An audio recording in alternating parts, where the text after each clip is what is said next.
আসসালামু আলাইকুম ওরহমতুল্লাহি ওবরাকাতুহু। বিসমিল্লাহ আলহামদুলিল্লাহ ওসসালাতু ওয়াসসালামু আলা রাসূলিল্লাহ ওয়া আলা আলিহি ওয়া আসহাবিহি আজমাইন, আম্মা বা'দ। প্রিয় দর্শক শ্রোতা, আপনাদের প্রত্যেককে স্বাগত জানাচ্ছি নেক্সাস টিভির নিয়মিত আয়োজন বেকম্যানস বিস্কুট নিবেদিত ইসলামী জীবন বিধানের আজকের পর্বে। পুরো অনুষ্ঠান জুড়ে আমি আব্দুল কাহার আছি আপনাদের সাথে। আমাদের সঙ্গে যুক্ত আছেন মিরপুর মাদ্রাসা সুন্নাহর সম্মানিত মুহাদ্দিস শেখ তানজিল আহমদ। আসসালামু আলাইকুম। ওয়ালাইকুম আসসালাম রাহমাতুল্লাহি ওয়া বারাকাতুহু। কেমন আছেন আপনি? আলহামদুলিল্লাহ, আল্লাহ ভালো রেখেছেন। আপনারা কেমন আছেন? আলহামদুলিল্লাহ, আল্লাহ রাব্বুল আলামিন ভালো রেখেছেন। হালান সাহানান মারহাবা। অনেকদিন পর আপনার সাথে দেখা হলো। আপনার মাধ্যমে নতুন কোনো বিষয় নিয়ে আলোচনা করবো ইনশাআল্লাহ তাআলা। ইনশাআল্লাহ। বারাকাল্লাহু ফিকুম। প্রিয় দর্শক, আজ আমরা আলোচনা করতে চাই ইসলামের দৃষ্টিতে সময় জ্ঞান। আমরা জানি যে আসলে জীবনের সমষ্টি বা এর ক্ষুদ্র অংশ হচ্ছে সময়। এই সময়ের সমষ্টির নাম হচ্ছে আমাদের জীবন। আল্লাহ রাব্বুল আলামিন নবী এবং রাসূলদেরকে বিভিন্ন বিষয়ের গুরুত্ব দিয়ে পাঠিয়েছেন আমাদেরকে দিক নির্দেশনা দেওয়ার জন্য। আসলে আমাদের কী করা উচিত, ঠিক তেমনিভাবে কোরআন এবং হাদিসের মধ্যেও রয়েছে এই সময়কে আমরা কীভাবে মূল্যায়ন করব, কীভাবে সঠিক ব্যবহার করব, সেই বিষয়গুলো আমরা জানবার চেষ্টা করবো ইনশাআল্লাহ তাআলা। আপনিও চাইলে আমাদের সাথে যুক্ত হতে পারবেন। নেক্সাস টিভি ইসলামিক এই পেজ থেকে আপনারা আমাদের সাথে যুক্ত হতে পারবেন। কমেন্টে বাংলায় সংক্ষেপে আর মূল কথাগুলি লিখলে আমরা আপনার প্রশ্নের জবাব জানবার চেষ্টা করব। সেই সাথে টেলিফোনে নম্বরে আপনাদেরকে ফোন করতে পারবেন ইনশাআল্লাহ তাআলা। শেখ, আপনার কাছে আসছি যে বিষয়টি নিয়ে, ইসলামের দৃষ্টিতে সময় জ্ঞান। আপনি যদি আমাদেরকে জানান যে আসলে কোরআন এবং হাদিসে এই সময় সম্পর্কে কি বলা হয়েছে। জি, ইন্নাল হামদুলিল্লাহ ওয়াসসালাতু ওয়াসসালামু আলা রাসূলিল্লাহ, আম্মা বা'দ, ফাউযু বিল্লাহি মিনাশ শাইতানির রাজীম, বিসমিল্লাহির রহমানির রহিম। ওয়াল আসরি ইন্নাল ইনসানা লাফি খুসর ইল্লাল্লাযীনা আমানু ওয়া আমিলুস সালিহাত ওয়া তাওয়াসাউ বিল হাক্কি ওয়া তাওয়াসাউ বিস সবর। আলহামদুলিল্লাহ। প্রিয় দর্শক এবং শ্রোতা যারা আমাদেরকে দেখছেন, ইসলামে সময়ের গুরুত্ব, আসলে আমাদের মানুষের জীবনটাই হলো সময়ের সমষ্টি। কিছু সময়ের নামও হলো জীবন। সময় শেষ, মানুষের জীবনই শেষ। অনেক সময় দেখা যায় যে আমরা বাসে লেখা থাকে সময়ের চেয়ে জীবনের মূল্য অনেক বেশি। এটা এক দৃষ্টিকোণ থেকে অবশ্যই ঠিক আছে, কিন্তু আপনার জীবনটাই তো সময়। কতিপয় সমষ্টির নাম হলো কয়েক ঘন্টা, কয়েক সেকেন্ড, কয়েক বছরের সমষ্টির নাম হলো জীবন। যদি সেই সময় শেষ হয়ে যায়, আপনার জীবনও শেষ। ওয়ালিকুল্লি উম্মাতিন আজাল ফাইদা জা আজালুহা লা ইস্তাখিরুনা সাআতান ওয়া লা ইস্তাকদিমুন। কোন আকপিস করা হবে না। সময়টা এত গুরুত্বপূর্ণ। আমরা যদি দেখি যে ফেরাউন, সে কিন্তু তার সর্বশেষ ঈমান নিয়ে আসছিল। আল্লাহ তাআলা যেটি কোরআনে বলছেন, হাত্তা ইযা আদরাকাহুল গরাক ক্বালা আমানতু আন্নাহু লা ইলাহা ইল্লাল্লাযী আমানাত বিহি বানু ইসরাঈল। ফেরাউন বলছিল যে আমি সে আল্লাহর প্রতি ঈমান নিয়ে আসলাম, যে আল্লাহর প্রতি বনু ইসরাঈল ঈমান নিয়ে আসছিল। আল্লাহ তাআলা বললেন, আল আন ওয়া কাদ আসাইতা মিন ক্বাবলু ওয়া কুনতা মিনাল ফাসিকিন। তুমি এখন ঈমান নিয়ে আসলে, আর কিছুক্ষণ আগে ঈমান নিয়ে আসলে তো হতো। তাহলে দেখা যাচ্ছে সময় ফুরিয়ে গেছে। সময়ের কারণে সে ঈমান নিয়ে আসতে পারল না। সময়ের গুরুত্ব সম্পর্কে আমি একটি কবিতার 2 লাইন উল্লেখ করতে চাই, যে কবিতাটি লিখেছেন আব্বাসীয় খেলাফতের একজন মন্ত্রী। তার নাম ইয়াহইয়া বিন হুবাইরা আজ-যুহলি আশ-শাইবানি। তিনি যেমন মন্ত্রী ছিলেন, কিন্তু আমাদের আজকের আধুনিক আমাদের এই মন্ত্রীদের মতো নন। তিনি একটি বই লিখেছেন আল-ইফসা আন মাআনিস সিহা, যেটি 8 খণ্ডের বই, এবং সেই বইটিতে কুতুবে সিত্তা, সহিহ বুখারী, মুসলিম, তিরমিজি, আবু দাউদ, নাসাঈ, ইবনে মাজাহ, এই কুতুবে সিত্তার যে শব্দ, গরীব শব্দ বা দুর্বোধ্য ব্যাখ্যা, সেগুলো নিয়েই তিনি ব্যাখ্যা লিখছেন, যেটি 8 খণ্ডের। অথচ তিনি একজন মন্ত্রী। তাহলে তিনি কতটুকু সময়ের গুরুত্ব দিয়েছেন। তিনি লিখছেন, ওয়াল ওয়াক্তু আনফাসু মা উনিতা ফি হিফজি ওয়া আরাহু আসহালা মা আলাইকা ইউদাইয়াউ। উনি বলছেন যে সময় হলো সবচেয়ে মূল্যবান জিনিস, কিন্তু আমি দেখতে পাচ্ছি সময়কেই সবচেয়ে বেশি নষ্ট করা হয়, অবহেলা করা হয়। এই পৃথিবীতে স্বর্ণ, রৌপ্য, ডায়মন্ড, অনেক বড় সম্পদ, দামি সম্পদ, পদার্থ, আমরা সেগুলোকে যেভাবে মূল্যায়ন করি, গুরুত্ব দেই, হেফাজত করি, সংরক্ষণ করি, অথচ এগুলোর চেয়েও আপনার অসংখ্য সময় অনেক অনেক অনেক বেশি মূল্যবান, যার বাস্তব প্রমাণ আমরা হাদিসেও পাই। নবী সাল্লাল্লাহু আলাইহি ওয়াসাল্লাম বলেন যে ফোরাত নদী থেকে কিয়ামতের দিন, কিয়ামতের আগে আগে স্বর্ণের পাহাড় বের হবে। একটা সময় মানুষ এই স্বর্ণ নেওয়ার জন্য মারামারি করবে, লাখ লাখ মানুষ সেখানে মারা যাবে। সর্বশেষ গুটি কতেক লোক থাকবে, তাদের কাছে স্বর্ণের তখন আর কোনো মূল্য থাকবে না, কারণ স্বর্ণের যে মূল্যায়ন ছিল, দামটা ছিল, সেই সময়টা ফুরিয়ে গেছে। অর্থাৎ স্বর্ণ, রৌপ্য সব কিছুর চেয়েও সময় হলো দামি, কিন্তু আমরা সবচেয়ে বেশি নষ্ট করি সময়কেই। এটা হলো আমাদের বর্তমান অবস্থান আর কি। এবং বিশেষ করে এই যে ইসলামিক কান্ট্রিগুলো, মুসলিম দেশগুলোতে মুসলিম যুবকরা সময়কে সবচেয়ে বেশি নষ্ট করে। অথচ আপনি ইউরোপ আমেরিকা যান, জাপান যান, চায়না যান, তারা আজকে বস্তু জগতে, পার্থিব জগতে তাদের আজকে এত উন্নয়ন, অর্থনৈতিক সমৃদ্ধি, টেকনোলজিতে তারা গোটা বিশ্বে হাইয়েস্ট লেভেলে আছে। এটার কারণ কি? কারণ হলো তারা সময়কে প্রচুর কাজে লাগায়। সেখানে আমাদের দেশের মতো এত খেলতামাশা, এত অযথা সময় নষ্ট করা, এত গালগল্প, এত আড্ডাবাজি, চায়ের দোকানে এই যে ঘন্টার পর ঘন্টা আড্ডা, ইত্যাদি ইত্যাদি বিষয়গুলো আপনি ইউরোপ আমেরিকায় পাবেন না, আপনি চায়নাতে পাবেন না, আপনি উন্নত দেশগুলোতে পাবেন না। ফলে তারা আজকে কিন্তু এত দূর এসছে, কিন্তু বাংলাদেশে এর সম্পূর্ণ উল্টো চিত্র। এজন্য আজকে আমাদের এই দশা। দেখুন ইসলাম সময়ের গুরুত্ব দিয়েছে কিভাবে। পবিত্র কোরআন যদি আমরা পড়ি তাহলে আপনি কোরআনের অনেক সূরা দেখবেন যে সূরাগুলো সময়ের নামে, সময়ের বিভিন্ন প্রহরকে কেন্দ্র করে নাজিল হয়েছে, সূরাগুলোর নামকরণ করা হয়েছে। যেমন আমি যে সূরাটি তেলাওয়াত করছি, সূরাতুল আসর, আসরের সময়, আল্লাহ তাআলা আসরের সময়ের কসম করছেন। আসর অর্থাৎ আসরের সময় হতে পারে অথবা যুগ হতে পারে, যেটাই হোক না কেন, যুগের কসম বা আসরের সময়ের কসম। আবার ফজর, ফজরের কসম আল্লাহ তাআলা আল ফাজরি ওয়া লায়ালিন আশরিন, ফজরের সালাতের কসম, সেটা গুরুত্বপূর্ণ। আবার আপনি দোহা, দোহা অর্থাৎ আপনি 8টা 9টা 10টা এই সময়টা, এই সময়ের আল্লাহ কসম করছেন। আর দোহা ওয়াল লাইলি ইদা সাজা, রাতের কসম করছেন। এভাবে করে আল্লাহ তাআলা সময়ের, বিভিন্ন সময়ের কসম আল্লাহ তাআলা করছেন। এবং কি আমাদের নবী সাল্লাল্লাহু আলাইহি ওয়াসাল্লামের জীবনেরও কসম আল্লাহ তাআলা করছেন। লা আমরুক, আল্লাহ তাআলা কসম করে বলছেন যে হে নবী আপনার জীবনের কসম, যেটি কেবল আমাদের নবীর ক্ষেত্রে প্রযোজ্য, অন্য কারো বেলায় আল্লাহ তাআলা কারো জীবনের কসম করেন। আমরা তো মুসলিম, আমাদের তো সময়কে বেশি মূল্যায়ন করার কথা, কারণ আমরা নামাজ একটা নির্দিষ্ট সময় করি, রোজার নির্দিষ্ট একটা মাসে রাখি, হজ একটা নির্দিষ্ট সময় করি, তাহলে আমরাই সেই সময়কে কেন আসলে গুরুত্ব দিচ্ছি না? খুব গুরুত্বপূর্ণ আমি এটা বলতে চাচ্ছিলাম যে দেখুন ইসলামের, যেমন আমি প্রথমটি বললাম ফেরাউনের ব্যাপারে, কালিমা ইমান, ইমানটাও সময়ের সাথে সম্পৃক্ত। সময়ের পরে ইমান নিয়ে আসলেও কাজ হবে না, যেটি হাদিসে এসছে। আবার পশ্চিম দিকে যখন সূর্য উঠবে তারপরে তওবা করলেও কাজ হবে না, তার আগেই তওবা করতে হবে। ঠিক তেমনি আল্লাহ কোরআনে বলছেন ইন্নাস সালাতা কানাত আলাল মুমিনিনা কিতাবাম মাওকুতা, 5 ওয়াক্ত সালাত মুমিনদের জন্য নির্দিষ্ট সময় নির্ধারিত করা হয়েছে। এজন্য আপনি 1 ওয়াক্ত সালাত আর 1 ওয়াক্তে পড়লে হবে না, আপনার নির্দিষ্ট সময় সালাতটা পড়তে হবে। ঠিক তেমনি ইসলামের তৃতীয় রুকুন যাকাত, যাকাতটাও নির্দিষ্ট সময় সাপেক্ষ। 1 বছর পূর্ণ হওয়ার পরে আপনাকে যাকাত দিতে হবে।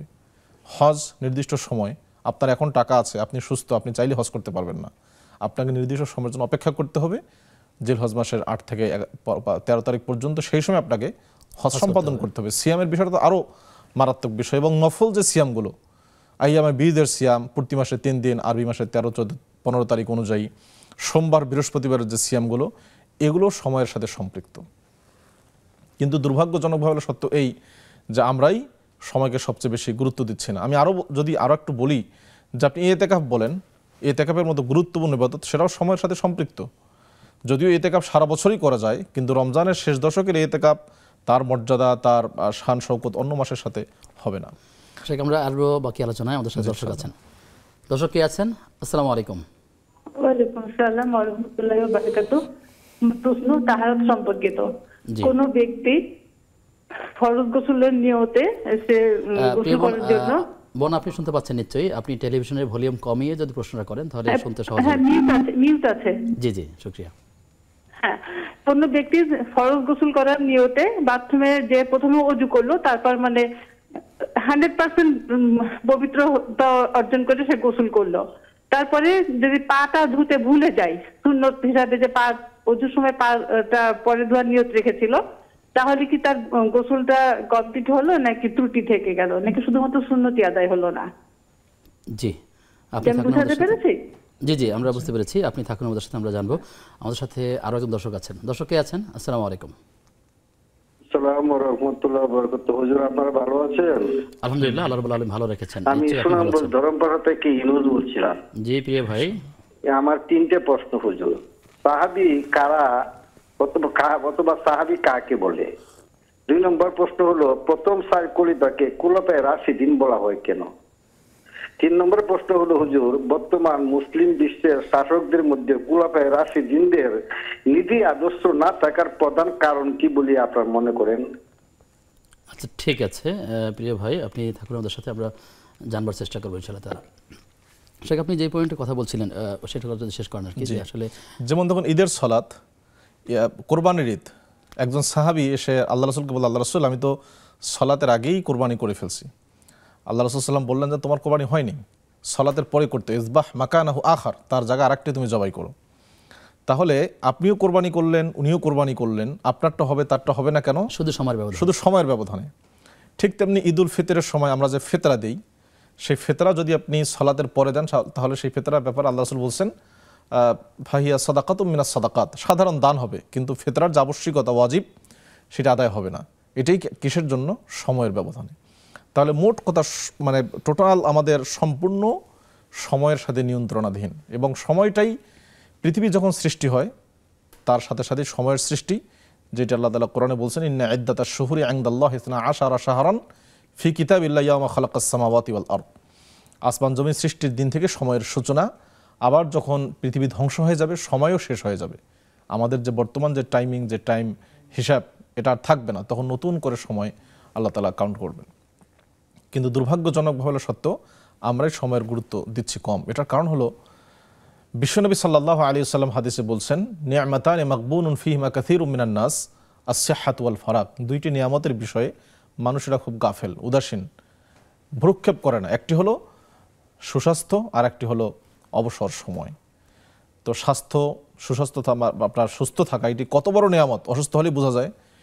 ঠিক তেমনি আল্লাহ রাসূল আরেকটি হাদিসে বলছেন ইগতানিম খামসান ক্বাবলা খামসিন, 5টি বিষয় আসার আগেই তুমি 5টি বিষয়কে গনিমত, সম্পদ, মূল্যবান মনে করো। তার একটি হলো শাবাবাকা ক্বাবলা হারামিক, বার্ধক্য আসার আগেই যৌবনকে, সিহহাতাকা ক্বাবলা সাকামিক, অসুস্থ হওয়ার আগে সুস্থতাকে, ফারাগাকা ক্বাবলা শুগলিক, ব্যস্ততা আসার আগেই অবসরতাকে, এবং গিনাকা ক্বাবলা ফাকরিক, দারিদ্র হওয়ার পূর্বে ধনাঢ্যকে, সচ্ছল অবস্থাকে, হায়াতাকা ক্বাবলা মাউতিক, মৃত্যু আসার আগেই জীবনকে। তাহলে এখানেও আল্লাহ রাসূল সাল্লাল্লাহু আলাইহি ওয়াসাল্লাম উপদেশ দিচ্ছেন যে তুমি অবশ্যই তোমার ব্যস্ততা আসার আগেই অবসর সময়কে গুরুত্ব দিবে। আবার আরেকটি হাদিসে বলছেন কিন্তু বাস্তবতা হলো এই, মানুষ এই নিয়ামতকে গুরুত্ব দেয় না। এটা আল্লাহ রাসূল সে সময় বলে দিয়েছেন। আমরা সেই নিয়ামতগুলো এবং হাদিসের ব্যাখ্যাগুলো পরবর্তীতে আবার জানবো। আমাদের বোন যেমনটি তিনি পবিত্রতা সম্পর্কে জানতে চাইলেন, যে তিনি পবিত্রের ক্ষেত্রে পা ধোয়া বাকি রেখেছিলেন, বাকি সব কাজগুলো করেছিলেন, আসলে এখানে সুন্নাহ আদায় করেননি। হ্যাঁ, চমৎকার প্রশ্ন। আমি একটু বিস্তারিত বলি। সেটি হলো ফরজ গোসল এর নিয়ম হলো আপনি প্রথমেই ময়লাগুলো পরিষ্কার করবেন বাম হাত দিয়ে, এরপর মাটি দিয়ে অথবা সাবান দিয়ে হাত পরিষ্কার করে উজু করবেন। উজু করার মধ্যে এসছে যে পাটা, আল্লাহ নবী সাল্লাল্লাহু আলাইহি ওয়াসাল্লাম পাটা ধুইতেন না, পা না ধুয়ে বাকি উজুর অঙ্গ প্রত্যঙ্গগুলো ধোয়ার পরে এরপর 3 অঞ্জলি পানি মাথায় দিতেন, মাথার চুলের গোড়া পর্যন্ত ধুয়ে নিতেন, এরপর পুরো শরীরে পানি ঢালতেন। গোসল শেষ হলে পরে পায়ে তিনি পানি দিতেন। এটার কারণ হলো যে সেই সময়ের বাথরুমগুলো আমাদের মধ্যে টাইলস বা প্লাস্টার করা মেঝে, মোজাইক করা ছিল না। সেখানে বাথরুমের ভেতরে কোনো ময়লা আবর্জনা পানি ঢালার পরে ছিটে আসার মানে সম্ভাবনা থাকতো। এজন্যই নবী সাল্লাল্লাহু আলাইহি ওয়াসাল্লাম সর্বশেষ পা ধুইতেন। কিন্তু যেহেতু আমাদের এই বাথরুমগুলো এখন খুবই পরিষ্কার, উন্নত মানের বাথরুম, এখন এখানে ময়লা ছিটে আসার সম্ভাবনা নেই বললেই চলে।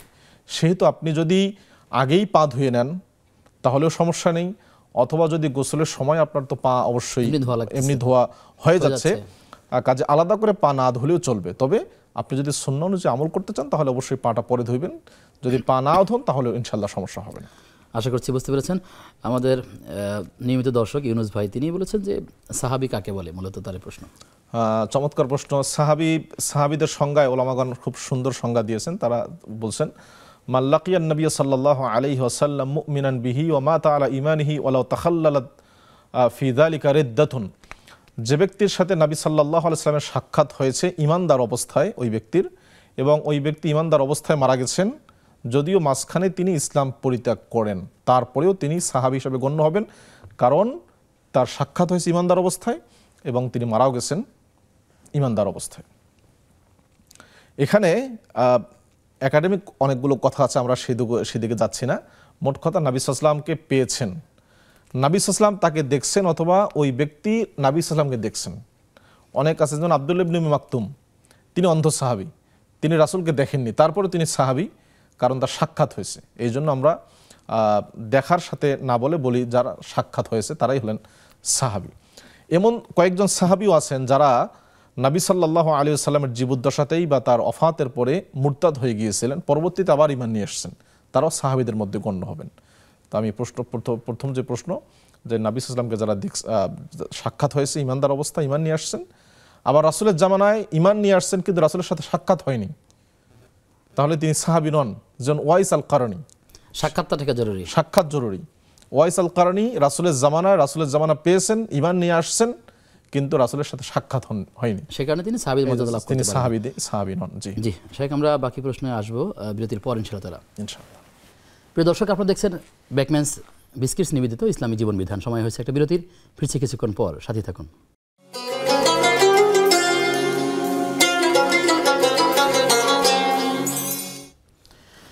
বিরতির পরে সবাইকে আবারও স্বাগত জানাচ্ছি নেক্সাস টিভির নিয়মিত আয়োজন বেকম্যানস বিস্কিটস নিবেদিত ইসলামী জীবন বিধানের আজকের পর্বে। আপনাদের সঙ্গে আব্দুল কাহার রয়েছি, আমাদের সঙ্গে রয়েছেন শেখ তানজিল আহমদ।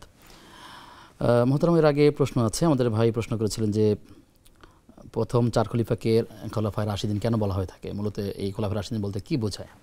জি, খুব সুন্দর প্রশ্ন। আমাদের অনেকেই জানেন না, খোলাফায়ে রাশিদিন 4 জন, আবু বকর সিদ্দিক রাদিয়াল্লাহু তাআলা আনহু, ওমর রাদিয়াল্লাহু তাআলা আনহু, ওসমান রাদিয়াল্লাহু তাআলা আনহু এবং আলী বিন আবি তালেব রাদিয়াল্লাহু তাআলা আনহু।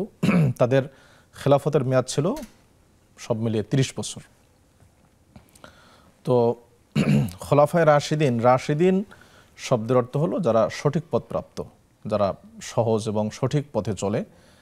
বিশ্বনবী সাল্লাল্লাহু আলাইহি ওয়াসাল্লাম হাদিসের মধ্যে উল্লেখ করছেন, আল খেলাফাতু মিন বা'দি 30 সানা, আমার পরে খেলাফত থাকবে 30 বছর। এই খেলাফত বলতে খেলাফত আলা মিনহাজিন নবুওয়া, নবী সাল্লাল্লাহু আলাইহি ওয়াসাল্লাম যেভাবে রাষ্ট্র চালিয়েছেন সেভাবেই যারা রাষ্ট্র চালাবে, রাষ্ট্র চালানোর প্রাণান্তকর চেষ্টা করবে, তারা হলো এই 4 জন খলিফা, 30 বছর তাদের সময়।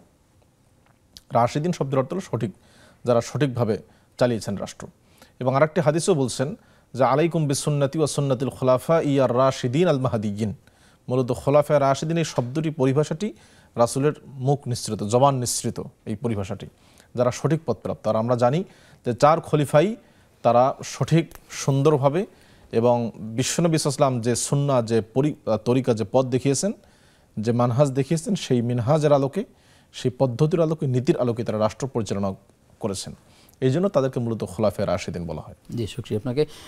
তার একই প্রশ্ন, তার একটা প্রশ্ন আছে ঠিক কাছাকাছি এরকমই, যে বর্তমান সময়ের মুসলিম বিশ্বের যে শাসকগণ আছেন তারা আসলে কি কারণে সেই খোলাফায়ে রাশিদিনের আদর্শ থেকে বিচ্যুত বলে মনে হয় আপনার কাছে? চমৎকার প্রশ্ন। এটা তো আমাদের জন্য সকলের জানা দরকার। আসলে একজন কবি বলছেন, ওয়াহাল আফসাদাদ-দীন ইল্লাল মুলুক ওয়া আহবারুল কওমি ওয়া রুহবানুহা। এই দিনকে, ধর্মকে ধ্বংস করছে 2 শ্রেণীর লোক, একটা হলো শাসক শ্রেণী, আর একটি হলো আলেম শ্রেণী, যারা ধর্মের নামে ব্যবসা করে, ধর্মকে পুঁজি করে, মানুষকে বিভ্রান্ত করে, ধর্মের সঠিক ব্যাখ্যা মানুষকে দেয় না। আরেকটি হলো যারা নেতৃত্ব পর্যায়ের শাসক শ্রেণী। শাসক শ্রেণীর আজকের এই দৈন্যদশা কেন? এটার মূল কারণ হলো কোরআন এবং সুন্নাহ থেকে তারা দূরে সরে যাওয়া। কোরআন সুন্নাহ থেকে দূরে সরে যাওয়ার কারণে আজকে মুসলিম বিশ্বের শাসকদের এই অবস্থা। দ্বিতীয় হলো নবী সাল্লাল্লাহু আলাইহি ওয়াসাল্লামের যে জীবনাচার, তার যে সিরা, তার যে মহাবিপ্লবের মহা উপাখ্যান, সেটাকে আজকে আমাদের শাসকরা কোনোভাবেই অধ্যয়ন করেন না, জানেন না, জানতে চান না। মোট কথা, নবী সাল্লাল্লাহু আলাইহি ওয়াসাল্লামকে আল্লাহ তাআলা যে কোরআনে বলছেন, লাকাদ কানা লাকুম ফি রাসূলিল্লাহি উসওয়াতুন হাসানা, তোমাদের জীবনের প্রতিটি ক্ষেত্রেই নবী সাল্লাল্লাহু আলাইহি ওয়াসাল্লাম তোমাদের জন্য উত্তম আদর্শ, সেই আদর্শ হিসেবে আমরা গ্রহণ করিনি।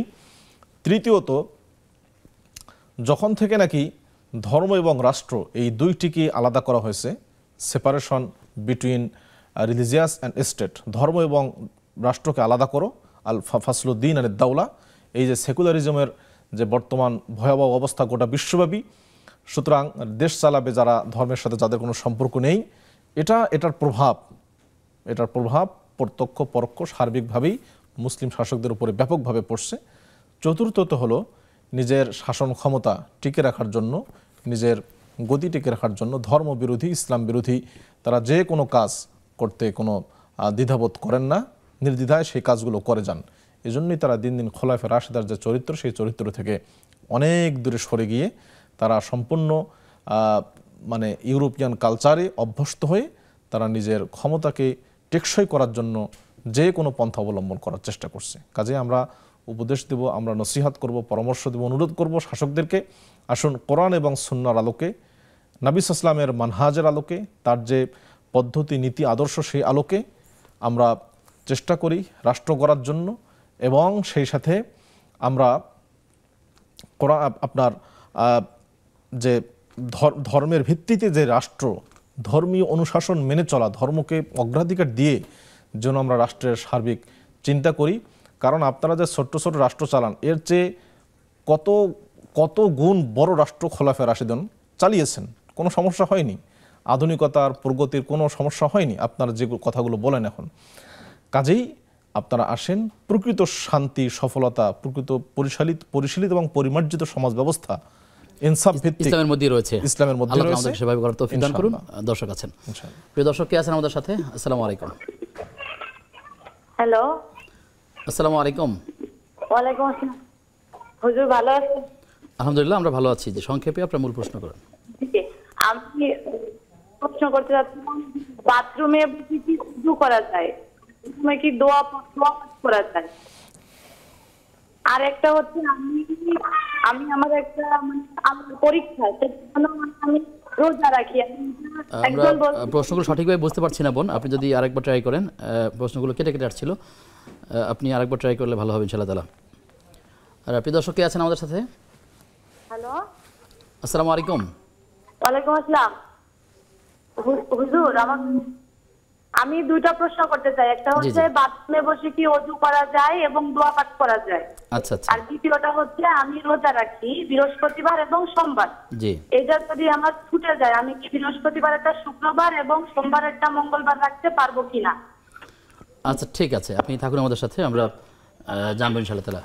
প্রিয় দর্শক কে আছেন আমাদের সাথে? ওয়ালাইকুম। ওয়ালাইকুম আসসালাম ওয়া রাহমাতুল্লাহ। হুজুর, আমার একটা প্রশ্নটা হলো ওযুর ব্যাপারে। জি জি।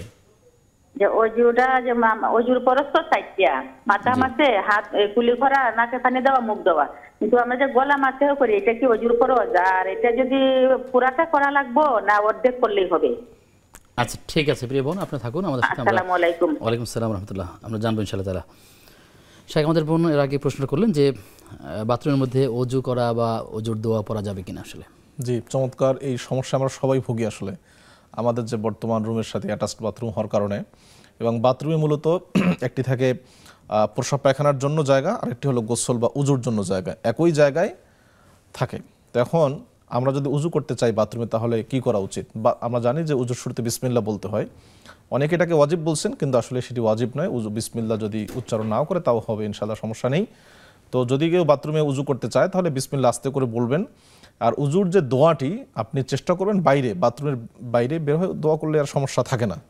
কাজেই যে বোন প্রশ্ন করলেন, আপনি বিসমিল্লাহ মনে মনে বলে উজু শুরু করবেন, উজু করার পরে বাথরুম থেকে বের হয়ে এসে উজুর দোয়াটি করবেন, তাহলে কোনো সমস্যা থাকছে না ইনশাআল্লাহ। জি, শুকরিয়া আপনাকে। আমরা আরও কিছু প্রশ্ন আছে, উত্তর নিব বিরতির পর ইনশাআল্লাহ। প্রিয় দর্শক, আপনারা দেখছেন বেকম্যানস বিস্কুট নিবেদিত ইসলামী জীবন বিধান। সময় হয়েছে একটা বিরতির, ফিরছি কিছুক্ষণ পর, সাথে থাকুন।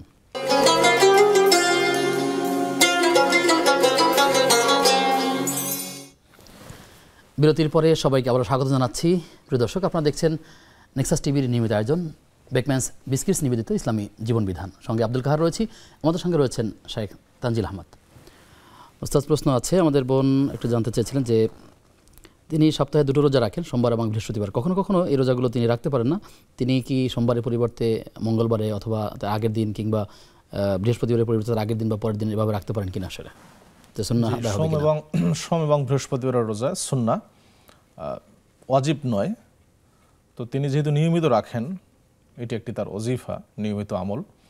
যদি কখনো বাই চান্স রাখতে না পারেন, তিনি আকপিস করে রাখতে পারবেন, সমস্যা নেই। কারণ নফল সলাত, নফল সিয়ামেরও কাজা করা যায়, সমস্যা নেই এতে। তবে সেটা আবশ্যক নয়। তিনি অবশ্যই বৃহস্পতিবার একটা জুমাবার অথবা সোমবার একটা মঙ্গলবার বা রবিবার করতে পারেন, তবে কোনো কারণে না রাখতে পারেন। জি, তবে জুমাবার, শুধুমাত্র জুমাবার সিয়াম রাখার ব্যাপারে একটু হাদিসে নিষেধাজ্ঞা এসেছে, যদি কেউ জুমাবার শুধু রাখতে চায় তাহলে এটি হাদিসে নিষেধ, হয়তো বৃহস্পতি শুক্র অথবা শুক্র শনি মিলিয়ে রাখতে হবে। শুধু জুমাবারের ব্যাপারে হাদিসে নিষেধাজ্ঞা এসেছে। আমাদের অনেকেই মনে করে যে শুক্রবারে তো ভালো দিন, এদিন আর বেশি করে রোজা রাখতে হয়। জি, এই জন্য আসলে হ্যাঁ জি, এটি একটি চমৎকার যুক্তি, কিন্তু যেহেতু আমাদের দলিল এসছে সেহেতু আমরা দলিলটাকেই প্রাধান্য দেই। আর জুমার দিনের ব্যাপারে অন্য একটি হাদিসে জুমার দিন মুসলিমদের আসলে ঈদ, সাপ্তাহিক ঈদ, তো ঈদের দিন তো আসলে রোজা রাখা যায় না। এই জন্য আমরা বলবো যে জুমার দিন আপনি সিয়াম পালন না করে অন্য কোনো দিনে সেটি আদায় করে নেবেন ইনশাআল্লাহ। জি, পরবর্তী প্রশ্ন হচ্ছে, তিনি জানতে চাচ্ছেন ওজুর যে 4টি ফরজ, তিনি কয়েকটা বলেছেন, আপনি পুরোটা করে দেবেন 4টে ফরজ, এবং তিনি ওজুর ক্ষেত্রে ঘাড় বা গলা মাসেও করা জরুরি কিনা, করতে হবে কিনা, করলে এটা বিদআত হবে কিনা, আপনি যদি একটু ক্লিয়ার করেন। চমৎকার প্রশ্ন। ওজুর ফরজ 4টির যে কথাটি তিনি বললেন, কোরআনে আল্লাহ তাআলা উল্লেখ করছেন। একটি হলো যে হাত ধোয়া কোনই পর্যন্ত, মুখ ধোয়া, মুখের মধ্যে আপনার পানি কুলি করা এবং নাকে পানি দেওয়া, এটা মুখ ধোয়ার মধ্যে অন্তর্ভুক্ত। আরেকটি হলো মাথা মাসা করা, আর একটি হলো পা ধোয়া। এই 4টি ইত্তেফাক সকল আলেমদের মতে। এর বাইরে আরও 2টি কেউ কেউ বলেন, সেটা ধারাবাহিকতা রক্ষা করা। আর একটি হলো এক অঙ্গ ধোয়ার পরে আর এক অঙ্গর ধোয়ার মাঝে এত বেশি বিরতি না দেয়া যে আগের অঙ্গটি শুকিয়ে গেছে এমন যেন না হয়। যাই হোক, এক্ষেত্রে যদি একটু সংযোগ করি, অনেকেই মনে করে যে শীতের দিন হতে পারে বা অন্য সময়ও, যে হাত ধোয়ার পরে মুখ ধোয়ার পরে গামছা বা তোয়ালে দিয়ে এটা মুছে ফেললেন, পরবর্তীতে তিনি পা ধুয়ে রাখলেন, তাহলে কি এই যে শুকিয়ে যাওয়ার বিষয়টি যে আছে এটা কি এটার মধ্যে অন্তর্ভুক্ত? না, এটি অন্তর্ভুক্ত হবে না, কারণ সংক্ষিপ্ত সময়ের সমস্যা নেই ইনশাআল্লাহ, স্বাভাবিক নিয়মে যদি শুকিয়ে না যায় আর কি। আর উনি যে প্রশ্নটি করলেন যে ঘাড় মাসা করার বিধানটা কি, আমরা অনেকে উজুতে ঘাড় মাসা করি। ঘাড় মাসার ব্যাপারে একটি হাদিস এসছে, ইমাম শাওকানি রাহিমাহুল্লাহ তার নাইলুল আওতারে এই হাদিসটি নিয়ে আসছেন। 4টি সনদে হাদিসটি উনি নিয়ে আসছেন, কিন্তু একটি সনদ 4 ভাবে নিয়ে আসছেন মূলত। তো সেই সনদটি হলো দঈফ, এই জন্য ওলামাগণ বলেন যে ঘাড় মাসা করা যাবে না। এটি ঘাড় মাসা অনেকে বেদাত বলছেন। ঘাড় মাসাকে যদি কেউ সুন্নাহ মনে করে, হ্যাঁ, যদি কেউ এমন হয় যে আপনার দূর থেকে এসছেন, রোদের দিন, ঘেমে গেছেন, ঘাড় ময়লা হয়ে গেছে, আপনি মাসা করতে পারেন, এমনিতে সমস্যা নেই, কিন্তু সুন্নাহ হিসাবে এটাকে আমল করা নিষেধ, কারণ এই হাদিসটি দঈফ। আর আমরা জানি কোনো সুন্নাহ প্রমাণ হওয়ার জন্য সহিহ হাদিসের প্রয়োজন, দঈফ হাদিস দিয়ে কখনো সুন্নাহ প্রমাণিত হয় না। জি, আশা করছি আমাদের বোন তার জবাব পেয়েছেন। অনলাইনে আমাদেরকে একজন প্রশ্ন করেছেন, আয়ান ইসলাম, এই আইডি থেকে। তিনি জানতে চাচ্ছেন যে সালাতুল হাজতের নামাজের নিয়মটা কি, কোন রাকাতে কি কি সূরা পড়তে হবে, সূরা ফাতিহার পরে নিজের ইচ্ছা মতো সূরা পড়া যাবে নাকি কোনো নিয়ম কারণ আছে? সালাতুল হাজাত এর অর্থ হলো প্রয়োজনের সময় বা সালাত পড়া, প্রয়োজন পূরণের জন্য যে সালাত পড়া। আসলে প্রয়োজন পূরণের জন্য স্পেশালি কোনো সালাতের কথা হাদিসে আসেনি, তবে হাদিসে যেটি এসেছে সেটি হলো নবী সাল্লাল্লাহু আলাইহি সাল্লাম, আয়েশা রাদিয়াল্লাহু তাআলা আনহা বলছেন, কানা রাসূলুল্লাহ সাল্লাল্লাহু আলাইহি ওয়াসাল্লাম ইযা হাযাবাহু আমরুন সাল্লা, যখন আল্লাহ রাসূলকে কোনো বিষয় চিন্তিত করত তখন তিনি সালাতে দাঁড়িয়ে যেতেন, সালাতের মাধ্যমে আল্লাহর নিকট সেটার সাহায্য চাইতেন। তো এই জন্য আপনি যে কোনো প্রয়োজনের জন্য আল্লাহর জন্য 2 রাকাত সালাত পড়তে পারেন, এটাতে কোনো সমস্যা নেই। তো এর জন্য নির্দিষ্ট কোনো সূরা নেই, আপনি যে কোনো সূরা ফাতিহার পরে অন্যান্য নফল নামাজের মতোই যে কোনো সূরা পড়তে পারবেন, কোনো সমস্যা নেই। এর জন্য নির্দিষ্ট কোনো সূরা হাদিসে বর্ণিত হয়নি। জি, দর্শক আছেন, প্রিয় দর্শক কে আছেন আমাদের সাথে? আসসালামু আলাইকুম। ওয়ালাইকুম আসসালাম, আমি আছি আব্দুল আউয়াল। জি, আব্দুল আউয়াল ভাই, প্রশ্ন শুনতে চাই। প্রশ্ন করলাম, ওই যে আমার 1 একর একটা দিঘি আছে, আমি বন্ধক রেখে হজে যাইতে পারবো কিনা? আর কোনটা বন্ধক রেখে? বন্ধকে যদি সুদ হয় তাহলে ওই কন্ট্রাক্ট যদি করে যাইতে পারবো কিনা, কোনটা ভালো হবে? পুকুর? হ্যাঁ, 1 একর একটা দিঘি আর কি, পুকুর। আচ্ছা আচ্ছা, 1 একর। জি, এই পুকুরটি বন্ধক রেখে হজে যেতে পারেন কিনা তাই? হ্যাঁ, বন্ধক রাখি যাওয়া শুদ্ধ হবে না কন্ট্রাক্টে আমি টাকা দিলে টাকাটা ফেরত দিতে হবে, সেটা ভালো হবে? আর বন্ধক তুলে তো আবার যে আমাকে যে বন্ধক দেবে তাকে আবার টাকা দিতে হবে, ফেরত দিতে হবে। আচ্ছা, আর কোনো প্রশ্ন আছে আপনার? জি, আমাদের সাথে আরো দর্শক আছেন। দর্শক কে আছেন? আসসালামু আলাইকুম। দর্শক শুনতে পাচ্ছেন? ওয়ালাইকুম আসসালাম ওয়া রাহমাতুল্লাহ। জি বোন, প্রশ্ন শুনতে চাই। আমার 3টে প্রশ্ন। জি, 3টে। হুজুর, ওই যে আমার বাবার হচ্ছে, আমরা 3 বোন, আমাদের ভাই। বোন, আপনি শুনতে পাচ্ছেন নিশ্চয়ই? টেলিভিশনের ভলিউম কমিয়ে প্রশ্ন করলে ভালো হয়। জি, যে আমাদের বাবা মার আমরা 3 বোন। জি, আমাদের ভাই নাই। আচ্ছা, প্রশ্নটা কি? বাবা মার খেদমতটা এভাবে আমরা 3 বোনের বিয়ে হয়ে গেছে, কিভাবে করব? আচ্ছা, ঠিক আছে। আর ওই যে আরেকটা যে ডিপিএস আরেকটা জি, দ্বিতীয় ডিপিএস করে প্রশ্নটা কি? করা হারাম না হালাল? কোনটা? DPS DPS. জি, আর কোনো প্রশ্ন আছে আপনার? দুটো পেলাম। জি, আমরা প্রশ্ন পেয়েছি শেখ। আপনি যদি এই প্রশ্নের উত্তরে আসেন। আমাদের আর আগে আব্দুল আউয়াল তিনি যে জানতে চাইলেন যে তার একটা একর একটা পুকুর আছে, এটা বন্ধক রেখে কিভাবে তিনি যেতে পারেন বা বন্ধকের মাসালাগুলো আসলে কি? জি, খুব সুন্দর প্রশ্ন। আমরা এর আগেও বন্ধকের মাসালা একদিন বলেছিলাম। বন্ধকের ব্যাপারে একটি ইসলামের মূলনীতি হলো কুল্লু করদিন জাররা নাফআন ফাহুয়া রিবান। প্রত্যেক এমন ঋণ যা কোনো লাভ টেনে নিয়ে আসে সেটাই হলো সুদ।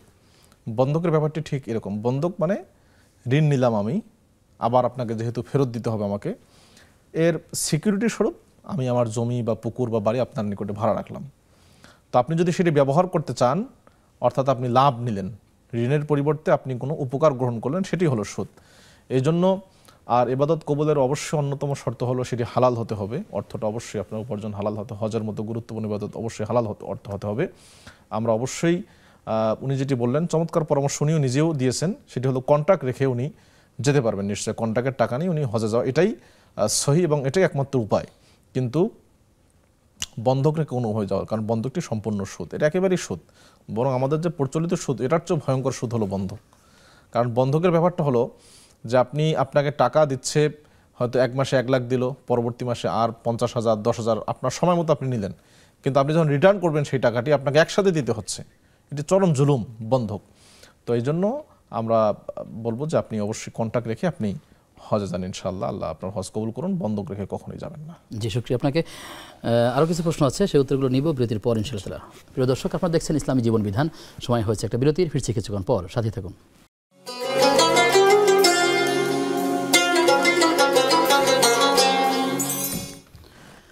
বিরতির পরে সবাইকে আবারও স্বাগত জানাচ্ছি নেক্সাস টিভির নিয়মিত আয়োজন বেকম্যানস বিস্কিটস নিবেদিত ইসলামী জীবন বিধানের আজকের পর্বে। আপনাদের সঙ্গে রয়েছে আব্দুল কাহার এবং আমাদের সঙ্গে অতিথি হিসাবে যুক্ত আছেন শেখ তানজিল আহমদ।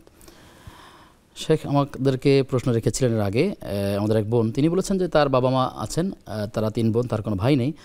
সেক্ষেত্রে তারা বিবাহিত, তারা স্বামী সংসারে আছেন, কিভাবে তার বাবা মাকে সাপোর্ট দিবেন, আসলে এক্ষেত্রে তার করণীয়টা কি? আসলে চমৎকার। আল্লাহ তাআলা কোরআনে বলছেন ওয়াকাদা রাব্বুকা আল্লা তা'বুদু ইল্লা ইয়াহু ওয়া বিল ওয়ালিদাইনি ইহসানা।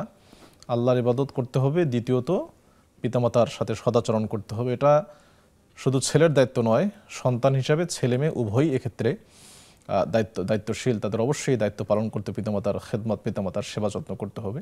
যেহেতু তাদের বিয়ে হয়ে গেছে এবং কোনো ভাই নেই, সেহেতু আমরা বলবো যে আপনারা চেষ্টা করুন, যদি বাবা মাকে কাছে রাখা যায় 3 বোনের বাড়িতে পালা বদল করে বাই রোটেশন, সেটা সবচেয়ে ভালো, তাদেরকে একাকী না রেখে।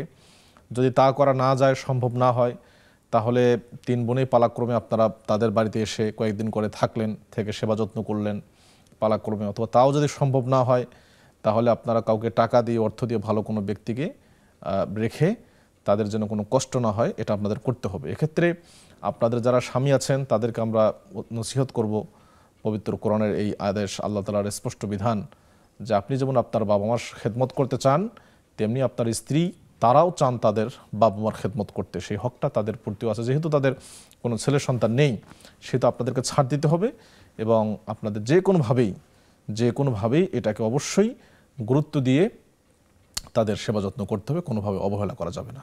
আমাদের এই বক্তব্যগুলো যদি এই বোনদের হাজব্যান্ডরা শুনে থাকেন, তাদের প্রতি আমাদের আহ্বান থাকবে, তারা যদি একটু নমনীয় হন এবং কীভাবে তারা বাবা মাকে সাপোর্ট দিতে পারে সেই বিষয়টি যদি তারা একটু সুন্দরভাবে চেষ্টা করেন, আশা করি আল্লাহ তাআলার কাছ থেকে তারা উত্তম বিনিময় পাবেন ইনশাআল্লাহ। সেই পরামর্শ দিচ্ছি আমরা। তার একটা প্রশ্ন ছিল ব্যাংকে ডিপিএস করার ক্ষেত্রে, ডিপিএস করার আসলে কখন এটা সুদে পরিণত হবে এবং ডিপিএস রাখা যাবে কিনা? জি, ডিপিএস অর্থাৎ আপনি নির্দিষ্ট মেয়াদে কিছু টাকা রাখলেন, এরপর মেয়াদ শেষ হওয়ার পরে ব্যাংক আপনাকে আপনার মূল টাকা সহ বেশ কিছু লভ্যাংশ আপনাকে মুনাফা দিবে। তো মূল টাকা আপনি নিতে পারবেন, কারণ কোরআনেই এসছে তারা যদি সুদটাকে ছেড়ে দেয় তবে মূলধনটা পাবে তারা, সমস্যা নেই। কিন্তু আপনি যে অতিরিক্ত যে টাকাটি, এই টাকাটি নিতে পারবেন কিনা। আমাদের যে দেশের যে কনভেনশনাল ব্যাংকিং সিস্টেম, এই ব্যাংকিং সিস্টেমে আসলে কোথাও 100% শরিয়া পরিপালন করা হয় না, এটা বাস্তবতা। এই জন্য আমরা অনুরোধ করব, আপনি দেখেন যে যে সমস্ত ব্যাংক, কোনো ব্যাংক যদি বলে যে আসলে আমরা শতভাগ চেষ্টা করেছি, যে যদি কোনো ব্যাংক এভাবে নিশ্চয়তা দেয় যে তারা, এবং আপনি একজন ক্লায়েন্ট, আপনি একজন গ্রাহক, আপনি অবশ্যই আপনার টাকাটা হালাল হচ্ছে না হারাম হচ্ছে, কোথায় রাখছেন, কারা এই টাকাটা ইউজ করছে, আপনি অবশ্যই খোঁজখবর নেবেন যে তারা হালাল জায়গায় এটা ইনভেস্ট করছে নাকি হারাম জায়গায়, এটাকে সুদ হচ্ছে কি হচ্ছে না, সমস্ত খোঁজ নেওয়ার পর যদি আপনি নিশ্চিত হন যে সেই ব্যাংক শতভাগ চেষ্টা করছে, তারা চেষ্টার কোনো ত্রুটি রাখেনি, তাহলে আপনি সেই অতিরিক্ত লভ্যাংশ নিতে পারবেন। আর যদি সেই কোনো চেষ্টায় তাদের ত্রুটি দেখেন অথবা সন্দেহ থাকে, তাহলে আপনি সেই লভ্যাংশ নিতে পারবেন না, আপনি মূলধন নেবেন। আর যদি সেই লভ্যাংশ নেনও, তাহলে আপনি নেকির আশা ছাড়াই গরিব দুঃখী লোকের মাঝে এটা বিতরণ করে দিতে হবে। জি, শুক্রিয়া। আশা করছি আমাদের বোন তার উত্তর পেয়েছেন। অনলাইনে একজন প্রশ্ন করেছেন যে আমি একজন ছাত্র মানুষ, আমার জন্য দোয়া করবেন যেন আমি যেন একটা ভালো জবাব চাকরি পাই, আমার জন্য সেই দোয়াটা চেয়েছেন। তার জন্য আমরা সকলে দোয়া করি আল্লাহ তাআলা তাকে উত্তম রিজিকের ফয়সালা করে দেন। এবং শেষে তিনি বলেছেন যে আমি চাই আমি আমার ব্যক্তি জীবনে অসহায়, আহত, নিহত এবং শহীদ ভাই বোনদের পরিবারের পাশে যেন দাঁড়াতে পারি, আপনারা আমাদের জন্য দোয়া করবেন। আসলে এমন চিন্তাটাই আসলে আমরা লালন করি। জি জি, মাশাআল্লাহ। আমি খুব একটা হাদিস আমার মনে পড়লো এই কথাটি শোনার পরেই। নবী সাল্লাল্লাহু আলাইহি ওয়াসাল্লাম বলছেন, আল্লাহু ফি আউনিল আবদি মা কানাল আবদু ফি আউনি আখিহি। আল্লাহ তাআলা ওই বান্দার ততক্ষণ পর্যন্ত সাহায্য করেন যখন এই বান্দা তার আরেক ভাইয়ের সাহায্য করে। এই ভাইয়ের যে নিয়াত, নেক নিয়াত, আল্লাহ তাআলা সেটা পূরণ করুক যে তিনি অপরকে সাহায্য করতে চান। আপনি যেহেতু অপরকে সাহায্য করতে যাচ্ছেন, আপনি জেনে রাখুন অবশ্যই আল্লাহ আপনাকে সাহায্য করবেন আপনার এই নেক নিয়াতের কারণে। তো আমরা আপনার জন্য দোয়া করি, এবং আমাদের যাদের সচ্ছলতা আছে, যাদের সেই অর্থকড়ি আছে, আমরাও চেষ্টা করি যেন অসহায় মানুষের পাশে দাঁড়াই। আমরা বিশেষ করে বর্তমান শীতকাল, শীতের চরম প্রকোপ চলছে আমাদের উত্তরবঙ্গ সহ সারা দেশেই। তো আমরা সেই যারা বাস্তুহারা, ভিটিমাটি হারা, পথশিশু, এরকম যারা গরিব মানুষ বা চাইতে পারে না, এরকম যারা মিসকিন আছেন, তাদের জন্য পাশে দাঁড়াই, এবং এই ভাইয়ের জন্য স্পেশালি দোয়া করে আল্লাহ তাআলা তাকে যেন উত্তম রিজিকের ফয়সালা করেন। সেখানে আরেকটি আহ্বান আপনার মাধ্যমে রাখতে চাই, সেটি হচ্ছে যে আমরা 2-3 দিন আগে দেখেছি বর্ষবরণের ক্ষেত্রে কি পরিমাণ আতশবাজি হয়েছে সারা দেশে। তো যারা এই টাকাগুলো খরচ করেছেন, নিশ্চিত একটা বেহুদা কাজের মধ্যে ব্যয় করেছেন। আপনি একটা আহ্বান রাখেন এই শীতকালীন এই সময় যেন তারা মানবতার পাশে দাঁড়ান, যদি একটা আহ্বান রাখেন। জি, চমৎকার প্রসঙ্গ একটি। এটা আমাদের জন্য অত্যন্ত দুঃখজনক যে ইংরেজি নববর্ষকে আমরা যেভাবে লক্ষ লক্ষ বা কোটি কোটি টাকা খরচ করে উদযাপন করলাম, বেহুদা, এখানে কোনো ফায়দা নেই, শরীয়তকে লঙ্ঘন করে, দেশের প্রচলিত নিয়ম কানুনকেও লঙ্ঘন করে, সংবিধানকে লঙ্ঘন করে, এভাবে করে কেন এটার অনুমতি দেওয়া হয় আমি এটাই আসলে জানি না। যেখানে আপনার এই যে একটি বাচ্চাকে দেখলাম যে হাসপাতালে কাতরাচ্ছে, এই মানে প্রচণ্ড বিকট আওয়াজ শোনার কারণে অসুস্থ হয়ে পড়ছে। বৃদ্ধ মানুষ, অসুস্থ মানুষের কষ্ট হওয়ার পরেও দেশের প্রশাসন কেন নীরব থাকে আমি এটা জানি না। আমি এটা উদাত্ত আহ্বান রাখি প্রশাসনের কাছে, তারা যেন এটা বন্ধ করার একদম চূড়ান্ত ব্যবস্থা তারা গ্রহণ করেন। সেই সাথে আপনারা যারা এই যে অনর্থক টাকা খরচ করছেন, বিশ্বনবী সাল্লাল্লাহু আলাইহি ওয়াসাল্লাম বলছেন কিয়ামতের দিন প্রত্যেকটি মানুষকে 4টি প্রশ্ন করা হবে। তার মধ্যে সর্বশেষ প্রশ্ন আন মালিহি মিন আইনা ইকতাসাবাহু ওয়া ফিমা আনফাকাহু, তার সম্পদ সম্পর্কে সে কোত্থেকে ইনকাম করলো এবং সেটা কোন পথে ব্যয় করলো। এই যে আপনি বেহুদা কাজে খরচ করলেন, এটা অবশ্যই আপনাকে, আমাকে, প্রত্যেককে আল্লাহর নিকট জবাব দিতে হবে। আপনি এই অবৈধ পথে কেন খরচ করলেন। পক্ষান্তরে আপনি যদি সেটা হালাল পথে, বৈধ পথে, আর্তমানবতার সেবায় খরচ করেন, অবশ্যই কিয়ামতের দিন আল্লাহ তাআলা বলবেন, ওই হাদিসটি লম্বা একটি হাদিস, যদি আমাদের সময় কম, যে আমি অসুস্থ ছিলাম, তুমি আমাকে সুস্থ দেখতে যাও নাই কেন, আমি ক্ষুধার্ত ছিলাম, আমাকে খাবার দেওয়া নেই কেন, আমি পিপাসিত ছিলাম, আমাকে পানি দেওয়া নেই কেন। তো এই যে হাদিসটির মারাত্মক হাদিস, আল্লাহ তাআলা নিজেকে তার বান্দার জায়গায় নিয়ে এসে বলছেন যে আমি অসুস্থ ছিলাম, আমি ক্ষুধার্ত ছিলাম, আমি পিপাসিত ছিলাম। এটি মারাত্মক। আপনি একজন পিপাসিত মানুষকে পানি খাওয়ালেন, একজন ক্ষুধার্ত মানুষকে খাবার দিলেন, একজন আর্ত মানবতার সেবায় এগিয়ে আসলেন, মানে আপনি আল্লাহকেই, আল্লাহর দিনকে আপনি পুরো ইবাদত একটি করলেন। এটি একটি মারাত্মক ইবাদত, গরিব মানুষের আর্ত মানবতার সেবায় নিজেকে নিয়োগ করা। আল্লাহ তাআলা আমাদের সবাইকে সে তৌফিক দান করেন। জি, আমিন আমিন।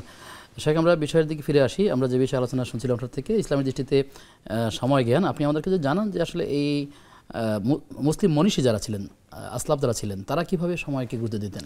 চমৎকার প্রশ্ন করলেন। আমি শুধু একটি কথাই বলতে চাই, সিরিয়ার একজন আলেম, আমি নামটা ভুলে গেলাম, উনি একটি কিতাব লিখছেন, 4 খণ্ডের কিতাব। 4 খণ্ডের কিতাব অর্থাৎ প্রায় আরবিতে প্রায় 2 থেকে 2,500 পৃষ্ঠা। এই লেখাটার সময় হলো তার ফজরের সালাত থেকে নিয়ে সূর্য ওঠা পর্যন্ত। ফজরের সালাত শেষ করে উনি লিখতে বসতেন, সূর্য ওঠার আগ পর্যন্ত উনি লিখতেন। এই লিখতে লিখতেই আপনার প্রায় 2 থেকে 2,500 পৃষ্ঠা উনি কিতাব লিখে ফেলছেন।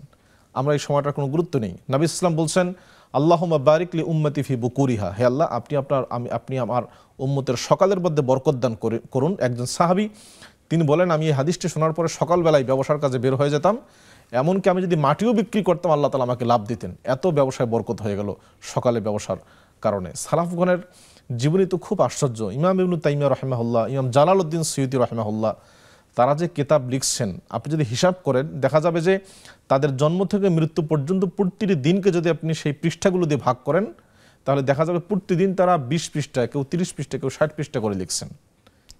এত লেখা লিখছেন। এমনও জীবনী পাবেন যে কোনো শিক্ষক বাথরুমে গেছেন, তখন তিনি তার ছাত্রকে বলেন, বাথরুমে যাচ্ছি, সময় নষ্ট হবে, তুমি কিতাব পড়ো জোরে জোরে, আমি যেন শুনতে পাই।